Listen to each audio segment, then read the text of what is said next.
expectations were really high, like weirdly feeling kind of high for the Detroit Lions heading into 2024.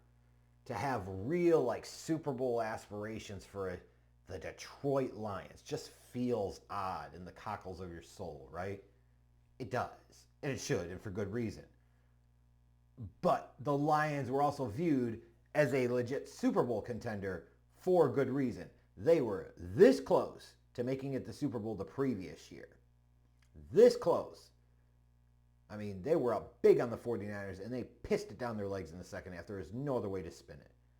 And they were coming into this season. They were returning pretty much all of the key pieces of their core, including their coaching staff. So you're talking about offensive coordinator Ben Johnson, defensive coordinator Aaron Glenn. Like, yeah, like the Lions deserve to be your kind of prohibitive favorites to represent the NFC in the Super Bowl. Why wouldn't they at that point, right? And they did nothing in the regular season to dispel those really high expectations or make them look bad. In fact, it seems like they kind of validated them. They finished 15-2. They were the number one seed in the NFC playoffs, so they had home field advantage throughout. The road to the Super Bowl was going to go through Detroit, and how crazy as hell is it to say that, right? But it was, and they freaking deserved it. And they were able to go 15-2, even with all of the injuries that they had, especially on the defensive side of the ball. Like, let's be real here. This team was devastated in many ways by injuries. They lost a number of key guys, in particular on that defense, Aiden Hutchinson being a notable but far from the sole example of that. Now, you're still an NFL team, and yeah, it sucks. Injuries happen, but excuses. You got to find a way to get it done. They get into that divisional round where they've had 2 weeks to prepare, and their defense just got eaten alive by Jaden Daniels and the Commanders. There is no other way to put that. And when you combine that with Jared Goff manifesting and having a really bad game at the worst possible time, where they frankly, honestly, needed Jared Goff to step up and put the team on his back and outscore the Commanders, they couldn't get it done. And the Lions, what felt like it was going to be such a promising season with so much hope and potential, it was in a different way, but ultimately the Lions were going to Lions. And you know, it is a good reminder of next season is not promised to anyone. What you think could be an opportunity in the future may never be realized, may never manifest. And the reality is the Lions the season before made it further in the playoffs than the Lions of 2024. Can't take it for granted that you'll ever get back, right? So when you look at this team, their offense was the best in the league. I think that's safe to say, right? Is that up for any real disagreement? I hope not. They were first in the league in points scored, second in most total yards. And they were really balanced too on offense, right? Like, it wasn't just one side of the ball really carrying them. They were sixth in the league in rushing yards, and that's even with David Montgomery missing some time. They were second in the league in passing yards. Goff had over 4,600 yards passing and 37 touchdowns. In the year of the running back and the big running back resurgence, Jahmyr Gibbs was a big part of that, going over 1,900 total yards and 20 total touchdowns. What a monster season for him. Amon-Ra St. Brown is still a beast. Jameson Williams himself also went over 1,000 yards receiving. Even though he's a knucklehead sometimes, he does some really stupid things, man. When you put the ball in his hands and get him in a good spot, he is an explosive, game-changing, home run hitting difference maker. He really is. But with all of that proficiency and power on the offensive side of the ball, their defense just got worse as the season went along.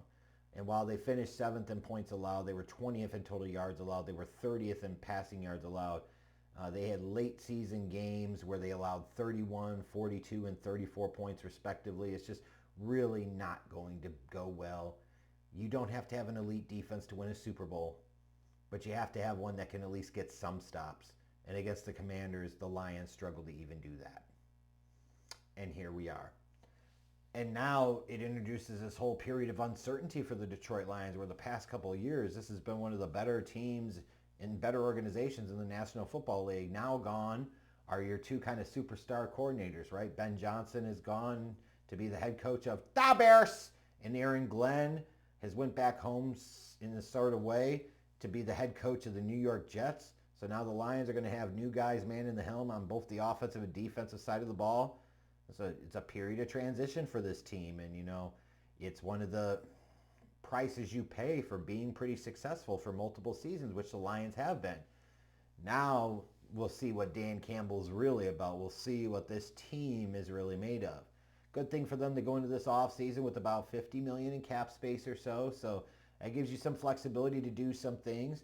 They've got some free agents they've got to make decisions on. Kevin Zeitler, Carlton Davis, Marcus Davenport, John Kaminsky, Levi Onwuzurike, Al-Qadim Muhammad. They probably won't keep all of them. And in the case of Marcus Davenport, why would they even bother? He's a nothing. Healthy or hurt, doesn't matter. He's a nothing. Maybe Zeitler goes to Chicago, but maybe he stays. But again, the Lions have enough flexibility here to where they can re-sign some of the guys that they want to and maybe strategically go after a piece or two in free agency. Still a solid spot to be in when you consider that this has been a team that's made multiple runs to the playoffs now, and they're paying their quarterback big money. They got big money tied up with a bunch of other guys on this team. It's nice to have that type of flexibility well done by this front office. But they've got to get to work, because one thing this thing exposed as we got through the season is that their defense, we could talk about the injuries, and yeah, they really sucked, right? But I think it exposed just a general lack of depth and quality and quantity of depth on the defensive side of the ball. So you'd have to presume and assume, and rightfully so, that defense is going to be a big name of the game and a big focus here in the offseason. I think it starts with edge rusher. I really do. You're going to have Aiden Hutchinson coming back, and hopefully he's healthy and ready to go. What an unfortunate leg injury that was. But outside of him, you don't really have a top-notch edge rushing option, top-notch edge rushing threat. You need one. You don't want to just be so heavily dependent on one edge rusher. And because even Hutchinson, as good of a player as he is, he's more of a hustle and try guy than a fly by and around you guy, right? So you need an explosive edge rusher opposite of him. And then I look on the interior of that line, especially if Onwuzurike leaves in free agency, which is certainly possible. The Bears or other teams could be interested in his services. They're going to need somebody that can disrupt and blow up the pocket on the interior. The secondary as well, that's a pretty big need. You really saw that in the Commanders game, but not just the Commanders game. And again, some of that is when you're having to play Kindle Vildor significant minutes in important games as a featured corner, you're in a bad spot. But yeah, it's one thing to have an injury or two, but you start having enough injuries to where it exposes just how low your depth is there. You've got to address it. And then I think it's outside linebacker too. Like you say, you've got Jack Campbell. Okay, that's one. But who else do you have in that linebacking core that really changes games? You could say Anzalone, fine, but he's on the wrong side of 30. Bottom line is the Detroit Lions need to figure out how they can get some difference makers, some disruptors on that defensive side of the ball.